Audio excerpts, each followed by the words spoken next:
अस्सलाम दोस्तों, इनसाइड भी मौसम वगैरह में कुछ आमदन लें जनाब। आज तो गुड टू सी यू होते होते रह गया। बड़ी ख्वाहिश थी, बड़ी बेताबी थी, और जिस तरह की बेताबी का मुजाहरा किया जा रहा था, लग ऐसे रहा था कि जनाब जाय साहब ने आज गुड टू सी यू नहीं कहना। खान साहब को जैसे ही कमरा अदालत में देखना, उछल के तो थले छाल ला के खान साहब के साथ जफ्फी डाल देने को, इस किस्म के नज़ारों की तवक्को की जा रही थी। ये तो भला हो, मैं तो दुआ करता हूँ भला हो जस्टिस याह्या अफरीदी साहब का, जिन्होंने जस्टिस मुज़ार अली अकबर नकवी साहब की इन ख्वाहिशात के आगे, इस बेताबी के आगे बंद बांधा, उनकी ख्वाहिशात पे ठंडा पानी डाला कि वो जरा थोड़े से सुकून में आए। अदरवाइज तो आज वहाँ के जनाब नज़ारे देखने वाले होते थे। गुड टू सी यू नहीं होना था, वो अगे तक कुछ सी यू हो जाना था, और कुछ ऐसा सी यू हो जाना था जो इससे पहले कभी देखने को नहीं मिला। कैसे, ये एक इंपॉर्टेंट सवाल है, लेकिन उससे पहले आज तोशा खाने का जिक्र करना बहुत ही ज़्यादा ज़रूरी है, जहाँ पर ये जो हैं सिविल जज हुमायूं दिलावर साहब, उन्होंने भी जस्टिस याह्या अफरीदी साहब के नक्शे कदम पर चलते हुए इमरान खान साहब की ख्वाहिशात के ऊपर ठंडा यख पानी उंडेल कर इमरान खान साहब को भी ये बात बावर करा दी कि जनाब निज़ाम अदल ख़ास तौर पर मौजूदा हालात में इमरान खान साहब की ख्वाहिशात के मुताबिक नहीं चल सकता। तमाम तर ख्वाहिशें, तमाम तर कोशिशें गुज़िश्ता एक साल में, यानी नवंबर के अंदर ये केस फाइल होता है पहली मरतबा। नवंबर से इलेक्शन कमीशन में इसकी समाअत होती है। इस समाअत के बाद इमरान खान साहब इसके मुल्ज़म करार पाते हैं, इमरान खान साहब को सज़ा दी जाती है, और इस केस को रिमांड कर दिया जाता है फौजदारी कार्रवाई के लिए सेशन कोर्ट में। और वहाँ से फिर दिसंबर से लेकर ऑनवर्ड, ये जुलाई आ गया है, 7 महीने गुजर चुके हैं। इमरान खान साहब ने इस केस की कार्रवाई को आगे बढ़ने से रोकने के लिए एड़ी चोटी का जोर लगा लिया, एड़ी चोटी का। लेकिन आखिरकार इस केस की बाज़ाब्ता तौर पर समाअत का भी आगाज़ हो गया और ट्रायल का भी आगाज़ हो गया। और आज इमरान खान साहब के वकील जनाब ख्वाजा आसिफ साहब की तरफ से तमाम तर कोशिशें करने के बावजूद भी जज हुमायूं दिलावर साहब ने इस मुकदमे की कार्रवाई को आगे बढ़ाते हुए पहले गवाह की गवाही को रिकॉर्ड कर लिया है। और ये तो इसे डिस्ट्रिक्ट इलेक्शन कमिश्नर इस्लामाबाद, उनको गवाही को रिकॉर्ड कर लिया गया है, और इमरान खान साहब को कल के लिए तलब कर लिया गया है। इमरान खान साहब कल ज़ाती हैसियत में पेश होंगे, और पेश होने का मतलब ये होगा कि इमरान खान साहब को अब बहुत सारी चीज़ों का सामना करना पड़ेगा। तोशा खाना केस अगर देखा जाए तो बड़ा ही एक सिंपल सा केस है, और पाकिस्तान में इससे पहले बहुत सारे और भी पॉलिटिकल लीडर्स हैं जिनके ऊपर ये तोशा खाने के केसेस चले हैं। आसिफ अली जरदारी साहब पर तोशा खाने का केस चला, नवाज शरीफ साहब के ऊपर तोशा खाने का केस चला। लोगों ने केस के अंदर गए भी, केस भुगते भी, और अपने जो एविडेंस है वो उसको पेश भी किया, और उन्होंने अपने लिए बरीयत भी हासिल की। इमरान खान बिल्कुल एक यूनिक किस्म का करैक्टर सामने आया। मेरे सामने कुछ इस केस के हवाले से ये कुछ रिसर्च मटेरियल मौजूद है, और ये भी अपने अंदर बहुत ही ज़्यादा अहमियत हामिल है कि ये केस फाइल किया गया 14 नवंबर 2022 को, और अब तक तकरीबन 37 इस केस की सुनवाइयाँ हुई हैं कोर्ट के अंदर। और इस 37 ये जो सुनवाइयाँ हुई, इसके अंदर एक मरतबा भी इमरान खान साहब पेश नहीं हुए। और जिस एक मरतबा वो पेश हुए, जब इमरान खान साहब की वो जो अदालत के बाहर जब उन्होंने कहा था कि बंदूकें लेके लोग खड़े हैं, खुफिया वाले खड़े थे, नाम मालूम खड़े थे, उनके हाथों में पता नहीं क्या क्या था, जब वो बड़ा धमाका खेज हो गया था इमरान खान साहब की ये जो जुडिशल कॉम्प्लेक्स हाजिरी के ऊपर, बड़ा आपको पता है हंगामा शंगामा हो गया था, और वो केस की फाइल ही गुम हो गई थी। तो वो वाला वाक़या था जब इमरान खान साहब वहाँ पर पेश हुए थे, और इमरान खान साहब की इस हंगामा खेज एंट्री को ही इमरान खान साहब की हाज़िरी तस्वुर करते हुए इमरान खान साहब पर चार्जशीट फ्रेम कर दी गई थी। अदरवाइज़ इमरान खान साहब अभी तक इसके ऊपर पेश नहीं हुए। इमरान खान साहब ने ये जो 37 मरतबा ये जो केस की तारीखें लगी हैं, इसमें से इमरान खान साहब ने ECP के यानी इलेक्शन कमीशन ऑफ पाकिस्तान के ओरिजिनल डिसीजन को हाई कोर्ट के अंदर चैलेंज करके अपने लिए कुछ गुंजाइशें हासिल करने की कोशिश की, केस को डिले किया। फिर इमरान खान साहब ने एग्जेम्पशन एप्लीकेशन यानी इस्तिस्ना की दरखास्तें मेडिकल ग्राउंड्स के ऊपर डाली। जब वो वज़ीराबाद वाला वाक़या हुआ था फरवरी 2023, यानी इस साल फरवरी से लेकर ऑनवर्ड वो यही काम करते रहे हैं। उसके बाद इमरान खान साहब कभी इस केस को लेकर हाई कोर्ट चले जाते थे, कभी जनाब बेल बिफोर अरेस्ट कराते थे, कभी तलबी के नोटिस को सस्पेंड कराते थे। इमरान खान साहब ने इस केस के अंदर हर एक हरबा इस्तेमाल किया। क्यों? ये एक बहुत ही इम्पॉर्टेंट सवाल है, क्योंकि जो इमरान खान साहब की अगर आप मिस अप्रोप्रिएशन को अगर आपने देखना है तो वो इस केस के ज़रिए आपके सामने आ जाएगी। देखिए, आप बैरून मुल्क जाते हैं, किसी भी सरकारी पोजीशन पे जाते हैं, मेरा तो ये मानना है कि किसी भी शख्सियत को, चाहे वो वज़ीर आज़म है, चाहे वो सदर है, चाहे वो कोई जर्नलिस्ट है, अगर वो सरकार के खर्चे पर जाता है तो उसको किसी तरह का तोहफ़ा जो वहाँ से देते हैं उसको अपने पास रखने का इख्तियार नहीं होना चाहिए। ये मेरी एक राय है, हो सकता है मैं गलत हूँ, क्योंकि वो तोहफ़ा इमरान खान को नहीं मिल रहा, वो तोहफ़ा मिल रहा है वज़ीर आज़म पाकिस्तान को, वो तोहफ़ा मिल रहा है चेयरमैन सेनेट को, वो तोहफ़ा मिल रहा है वज़ीर ख़ारजा को, वो तोहफ़ा मिल रहा है सदर ममलिकत को, वो तोहफ़ा मिल रहा है चीफ जस्टिस को, जो ओहदे हैं, शख्सियात को नहीं मिल रहा है। लिहाजा शख्सियात का ये काम नहीं है कि वो जनाब ये तोहफ़े तोहफ़े अपने पास रखें।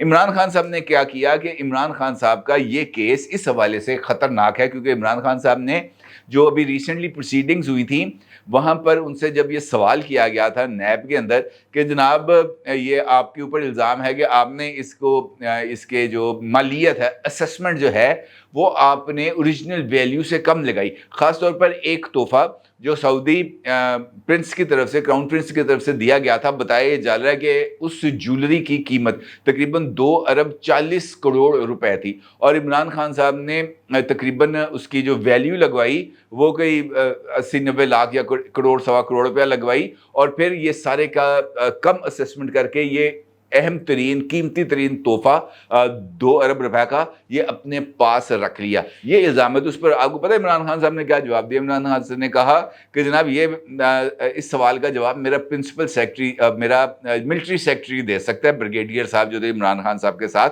वो इस बात का जवाब देंगे कि जनाब ये वैल्यू कम क्यों लगाई गई। मुझे क्या पता, मुझे तो मेरे मिलिट्री सेक्रेटरी ने आके बताया कि जनाब ये वैल्यू लगी है, मैंने उसको पैसे दे दिए। बाकी मिलिट्री सेक्रेटरी जाने, आप जाने, पूछें जाके मिलिट्री सेक्रेटरी से। ये इमरान खान साहब का एक नॉन सीरियस रवैया रहा है इस सारे केस के दौरान, जो इस बात की तरफ इशारा कर रहा है कि इमरान खान साहब डिस्पाइट द फैक्ट कि इमरान खान साहब हाई मॉरल ग्राउंड्स को क्लेम करते हैं कि जनाब रूल ऑफ लॉ होना चाहिए, जनाब इंसाफ पर अमल दरामद होना चाहिए, कानून की नज़र में सब बराबर होने चाहिए, ताकतवर के लिए कानून अलग नहीं होना चाहिए, कमज़ोर के लिए कानून अलग नहीं होना चाहिए, रूल ऑफ लॉ होना चाहिए, एक नहीं दो पाकिस्तान होने चाहिए, दो नहीं एक पाकिस्तान होना चाहिए। ये उनके क्लेम्स हैं बहुत ज़बरदस्त। अब माजी में भी ये उनके क्लेम रहे हैं, अब भी उनका ये क्लेम है, लेकिन अगर आप उनका एक्ट देखें तो ये इस सारे के सारे क्लेम से बहुत ही ज़्यादा मुख्तलिफ है। ख्वाजा हारिस साहब आज इस केस के अंदर पेश हुए। ख्वाजा हारिस साहब ने आज ये जो गवाही के रिकॉर्ड होने के अमल का आगाज़ है, इसके अंदर रखना डालने की भरपूर कोशिश की, लेकिन जज साहब ने उनकी इस कोशिश को रद्द कर दिया, और ना सिर्फ रद्द कर दिया बल्कि उन्होंने कहा जनाब आपको इमरान खान की तरफ से प्लीडर मुकर्रर किया जाता है, यानी अब आप इमरान खान साहब आए ना आए, जो आप बात कहेंगे वो इमरान खान की बात तस्वुर होगी। आपने अब इसको प्लीड करना है इमरान खान साहब के केस को, इमरान खान साहब की तरफ से, इमरान खान बन के। ख्वाजा आसिफ साहब के गले के अंदर उन्होंने एक नई मुसीबत डाल दिया आज जज साहब ने।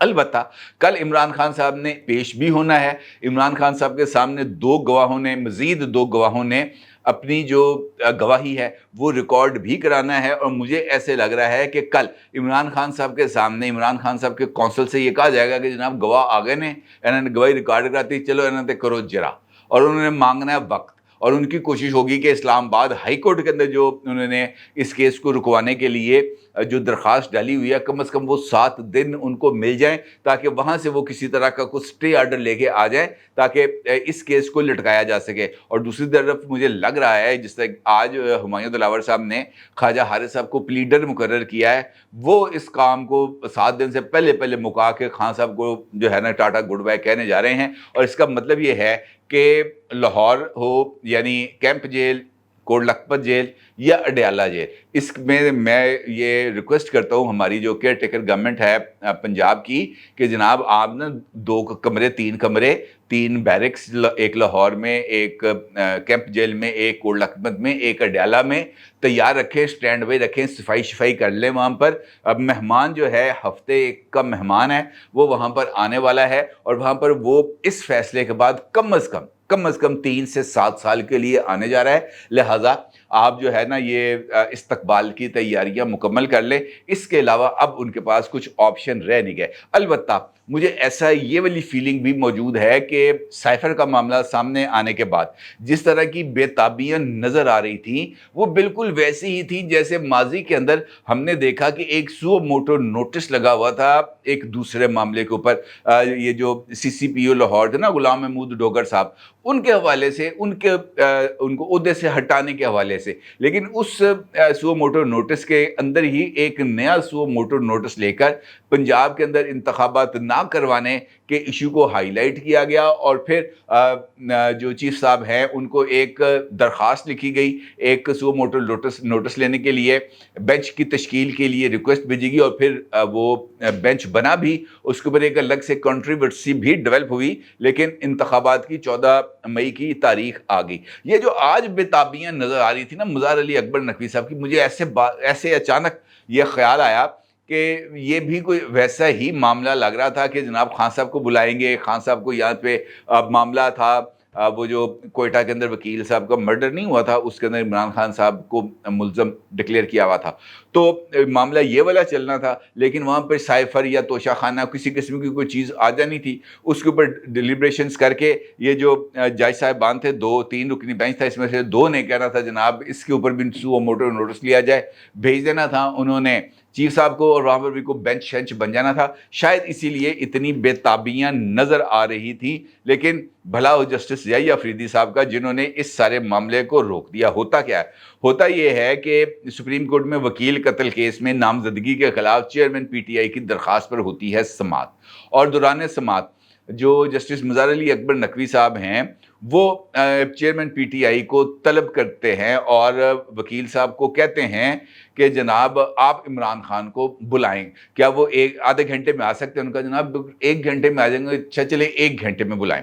इस दौरान जस्टिस याहिया अफरीदी साहब कहते हैं कि ये जो रिलीफ लेने के लिए आप आए हैं उसमें ज़रूरी होता है कि सबसे पहले दरख्वास्त गुजार खुद अदालत के रूबरू पेश हो और अपने आप को अदालत के रहम करम पर छोड़े और सरेंडर करे।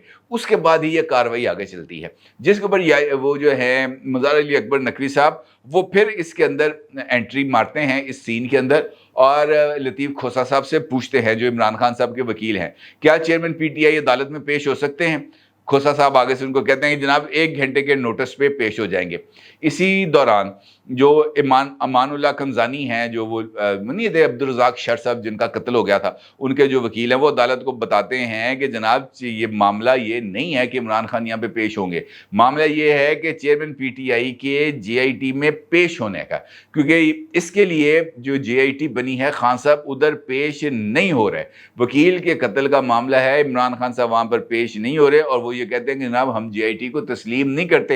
इतने सरेंडर करा के तुम की करना है, हम उनको ऑर्डर करेंगे जनाब वो जिस जगह पर मामला है बलूचिस्तान हाई कोर्ट का, वो वहां पर जाएं, कोयटा के अंदर जाके हाई कोर्ट के सामने अपने आप को सरेंडर करें और रिलीफ लें। ये क्या बात है कि जनाब यहां से उनको रिलीफ मिल जाएगा, वो वहां पर जाएंगे। इस नुक्ते के ऊपर वहां पर बहस हो रही थी, तो जिस पर जस्टिस मुज़ार अली अकबर नकवी का ये कहना था कि ज़मानत और एफआईआर ख़त्म कराने के लिए दरख्वास्त गुजार को खुद आना पड़ता है। आप कह रहे हैं दरख्वास्त गुजार आज पेश हो सकते हैं, आज नहीं आप पीर की सुबह 10:30 बजे उन्हें ले आएँ। जिस पर फिर यही अफरीदी साहब रिमार्क देते हैं कि जनाब तो उसने पूरी एफआईआर ही ख़त्म करने लगे हो, और जनाब पूरी एफआईआर ख़त्म नहीं हो सकती, ये कत्ल का मामला है। कत्ल के एफआईआर इस तरीके से जिस तरह की हमने यहाँ पे ट्रायल कर रहे हैं, इसके अंदर एफआईआर ख़त्म नहीं होती।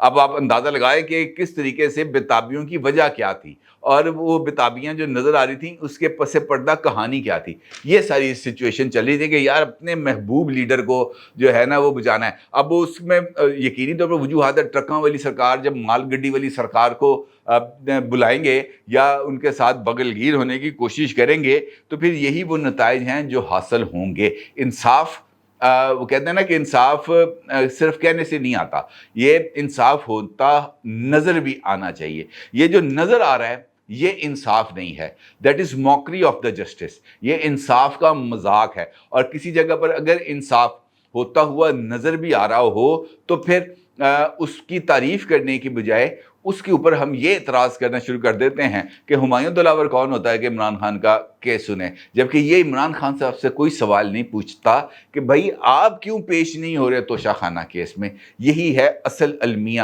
اور جب تک ہم اس چیز کا جواب حاصل نہیں کریں گے یہ نظام ہمارا کسی بھی صورت بہتر نہیں ہو سکتا۔ اپنی رائے کو ضرور اظہار کیجیے گا۔ آپ کا بہت شکریہ۔ اللہ حافظ۔